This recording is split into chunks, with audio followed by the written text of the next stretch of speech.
So today we are going to build a 66-foot end-fed half-wave antenna. And first things first, we'll kind of go through our supplies here.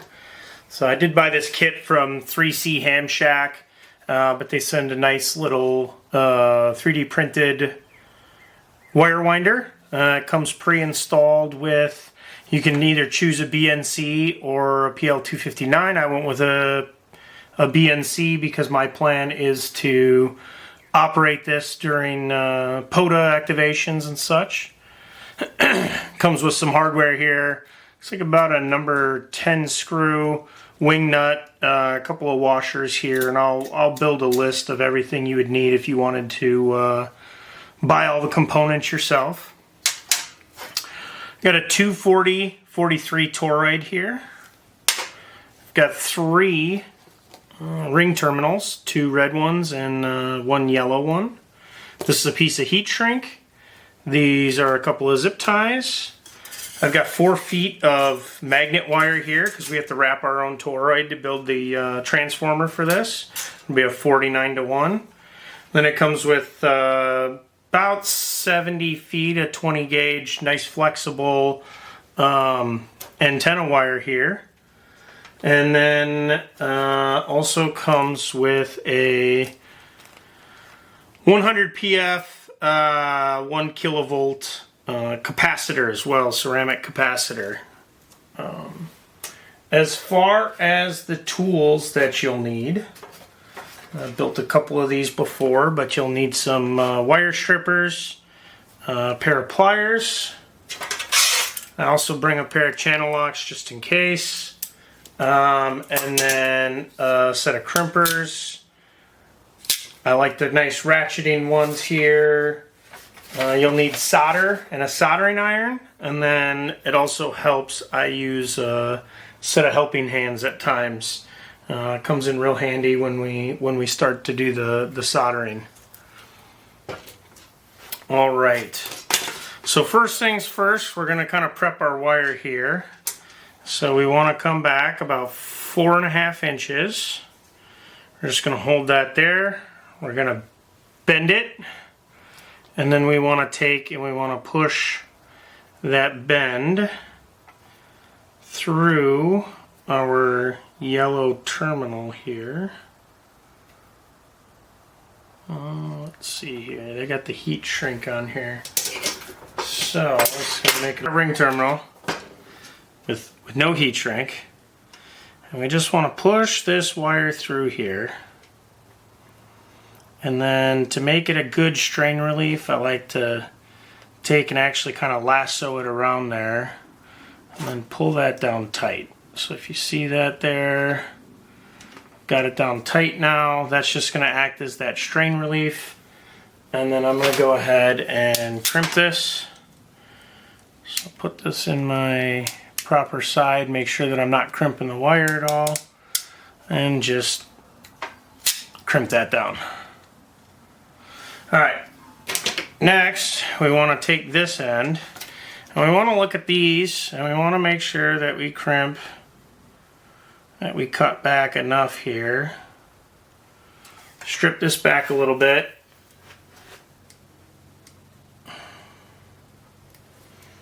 We're going to come back here. So this pulled out on us here, and I was kind of afraid of that. This is 20 gauge wire, and that's what these are designed for. But because it is such a small terminal here, we're going to have to crimp these another way. I do have another set of crimpers here. We're going to crimp this down, and now since I cut this heat shrink back temporarily, which I can put it back on, I'm going to crimp it good and tight this way. And then I'm also going to take, if you notice, I let that wire come through. I'm actually going to solder that, put a solder joint there just so we got a good, strong, tight connection. I've already got my soldering base station heated up over here. We're gonna pop that down. We just want to tin the end of our soldering iron here. Alright, we're gonna heat this up good. We want to get a good amount of solder on there to solder that wire right to the terminal. So we got a good solder there. It's on the terminal. We can set that aside for now. We'll use this wire later on in the build, but for now that is done the way it needs to be. So the next thing that comes up, and this is probably the part that scares most people about building one of these themselves, is building the transformer itself. And this will be, I guess if there's a complicated part of the build, this is it. So what we want to do is we want to get our tape measure out here, and we want to measure this magnetic wire here, and we want to get about 8 inches of it. And at 8 inches, we're just gonna kind of hold it for now. We're gonna mark it, because what we got to do is this wire's actually got a little bit of enamel coating on it.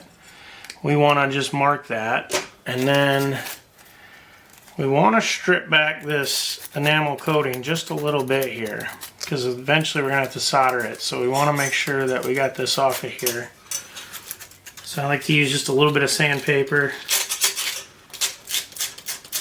Get it nice and clean all the way around there.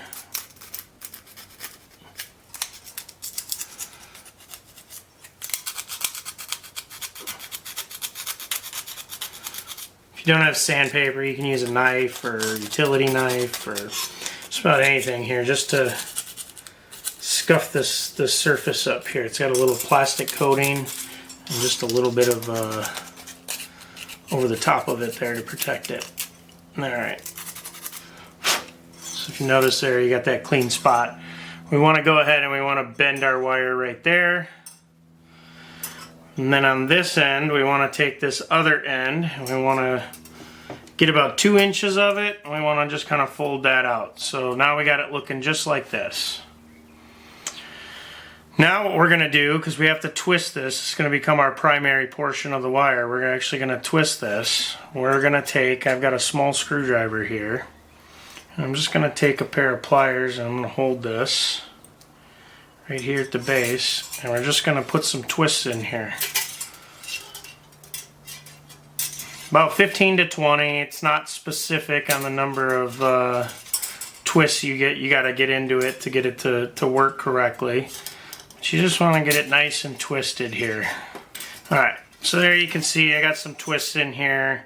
Still got my 2-inch end at this end here. We'll keep that out. And now we're going to grab our toroid here. So the way that this works is we got to get 2 twists. So we're going to pop this through. Alright. And now we're going to get 2 twists through here. When you twist this though, you do want to keep it nice and tight as you go around the core here.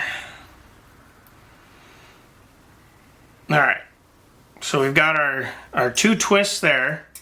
That becomes our primary.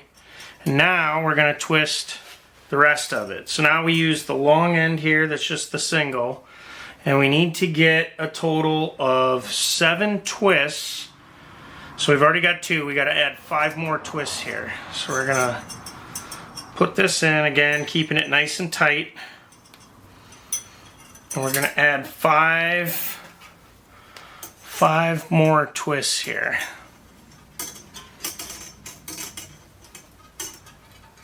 Apologize if it leaves the camera view here for a second. I'll put it back in here before I...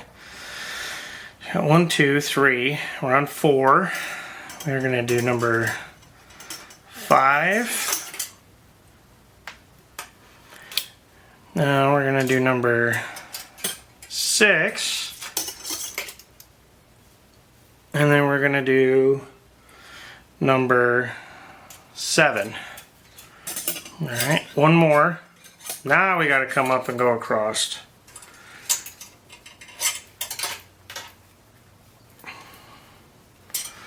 Crossed over here.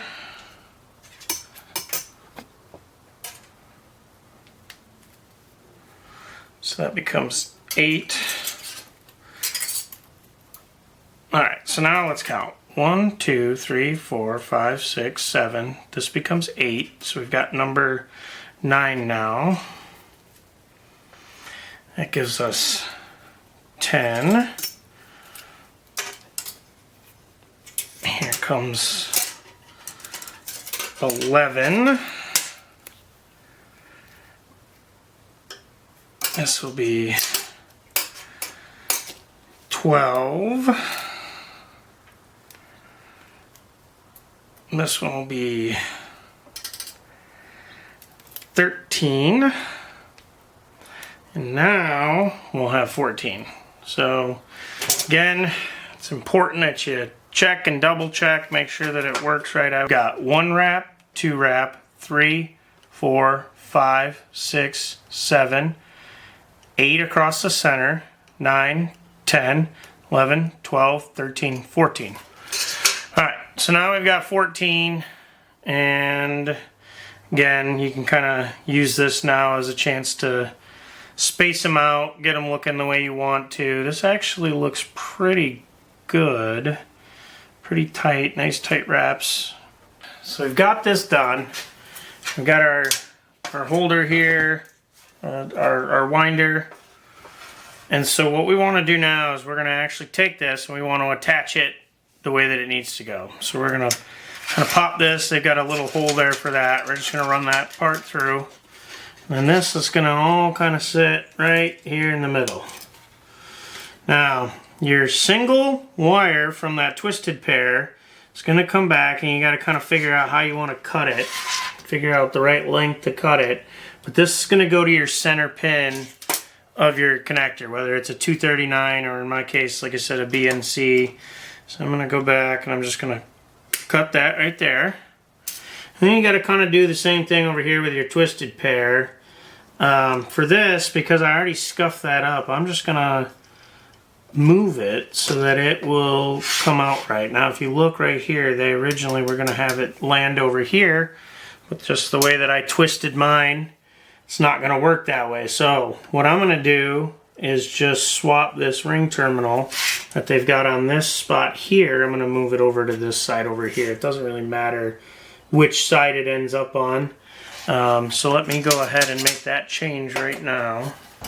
So we got this ring terminal here, and we've got our twisted pair, and we need to get this ring terminal on there. So just gonna take some pliers here, squeeze that down nice and tight. So you can see I got it good and tight there. That should get us so that we can put it through our ring terminal here. Just getting our ring terminal pushed down all the way.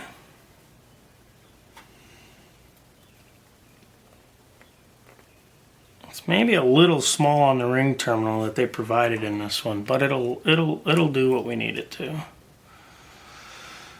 Get some pliers here so that I can get this pushed on there just a little bit easier, because we want a little overhang again. We're going to want to solder this as well. But we've got that on there now. We've still got our base here. This will come up. Let's orient it the way that it'll need to go onto the there. Alright, so we've got this all set now. Take this, pop this through here. We're gonna take this and you'll see it'll sit on there just right now. So our washer fell off. Let's get our washer put back on there. Put our washer on, and we'll put our ring terminal on, another washer on, then put the nut on after that. We'll get that all on there nice and tight now. Alright, so that's tight now. And we can kind of get our transformer pulled back here where it needs to be. So we'll take this.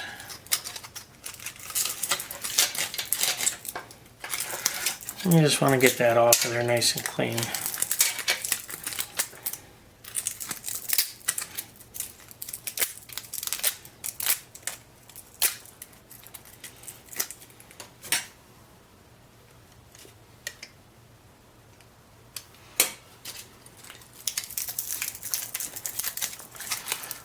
Just getting the end of that wire clean. Alright. Again, take your pliers and get it all situated the way you want it.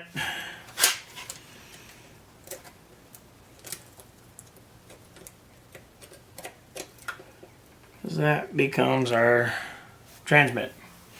Alright, same thing on this end. You got to figure out where this is going to end up so that it lands right here, so we know where that's going to be. We can just cut this back now. Just make sure you leave enough there. Cut it.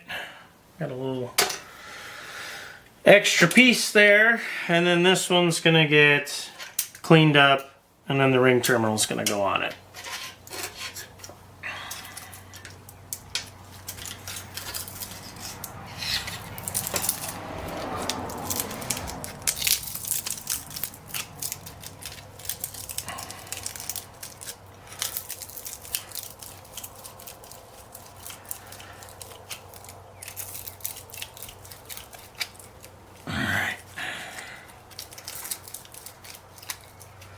So we got that nice and cleaned up.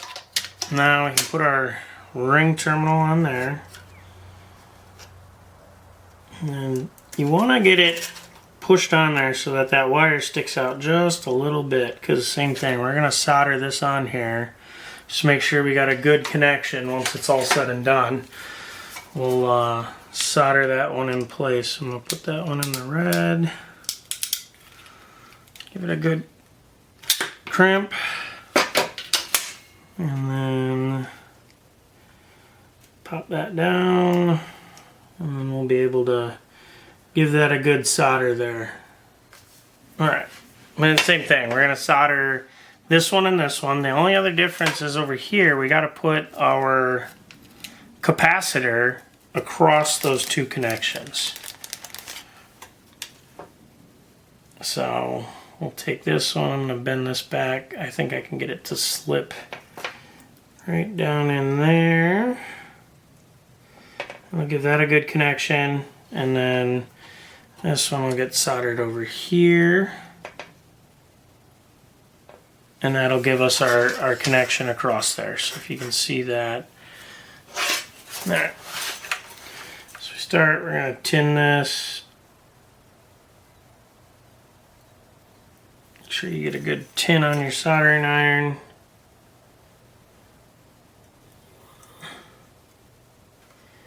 Your solder to flow down in there.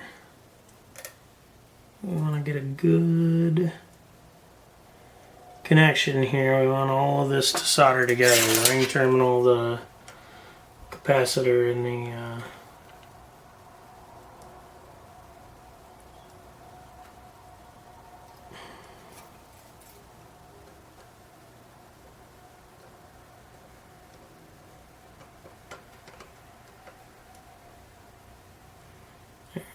to flow. Alright, so we got a real good connection there. I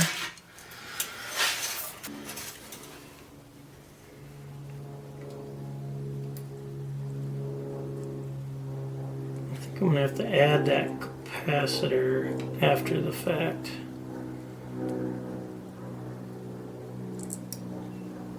Alright, got a good connection there. Now let's see what we can do to get this pushed back in there.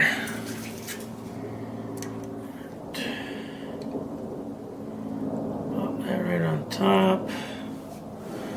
Push it down with the soldering iron, add a little bit more solder to it. We should be good to go there.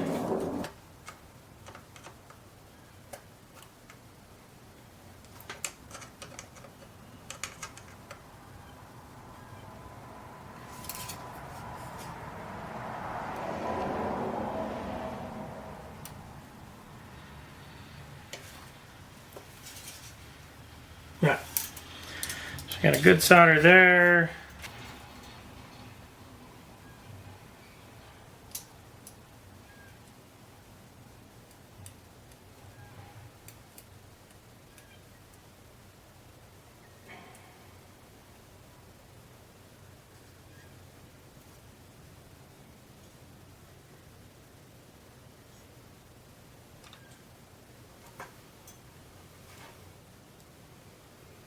Okay, so we got everything soldered in place.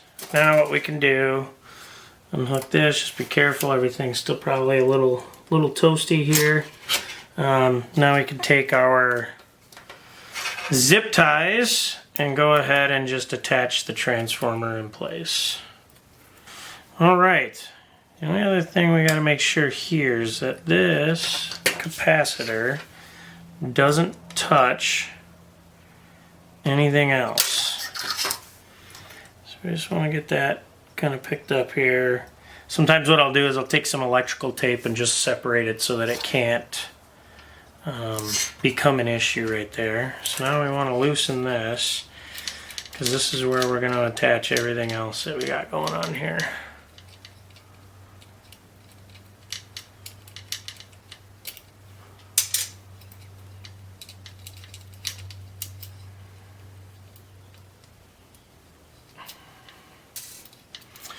Now they do provide, this is actually heat shrink, and they provided that, but I don't like to heat shrink it until I hook it up and put it on the analyzer and really make sure everything's the way it needs to be. So we're going to pop this one here. You should be able to put this one, push this one down.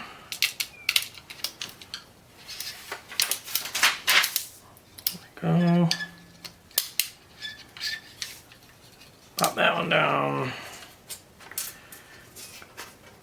This one on here. And then we're going to come back with our wire that we had before. What I like to do here is, because the wire is going to kind of come off at an angle, I like to angle that piece back out here. So pop that one on. And then I like to take this one and put this one back on here too. So that's where that becomes that strain relief now. So we've got the strain relief. They gave us a little lock washer and a wing nut, and we can tighten all of this down.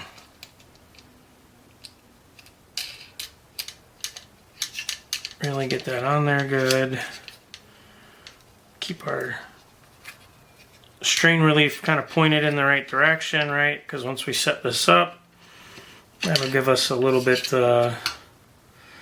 angle there, and then just tighten all this down.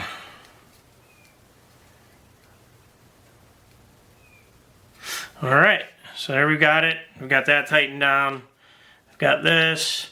Like I said, I'm going to go ahead, and the next part that we got to do is tune this. So I'm going to use my Rig Expert and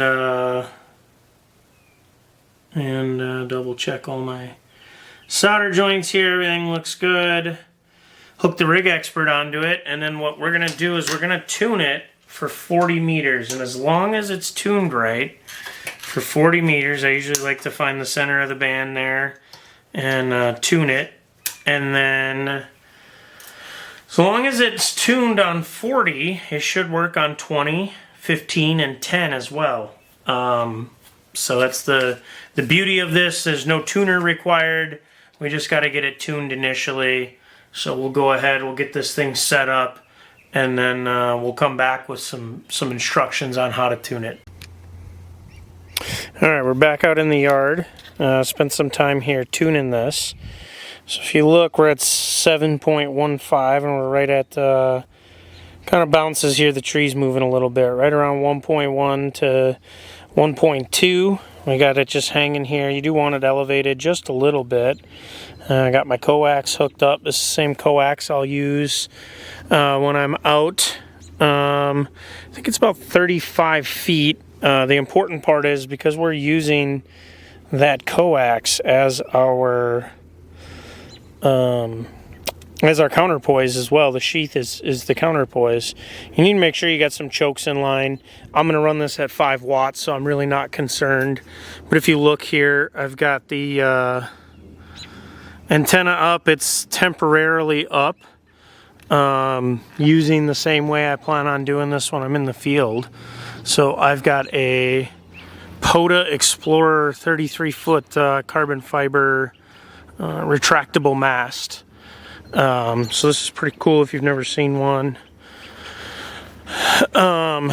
It just goes it pushes back down. That's the brown part is actually its case. And so, I'm trying to do this one-handed here.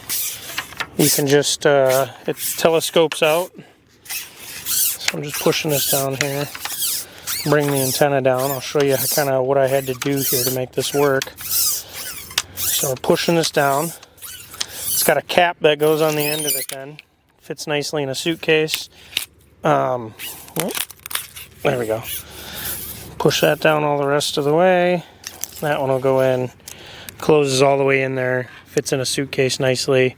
Now I got an S-beaner here with an insulator on the end.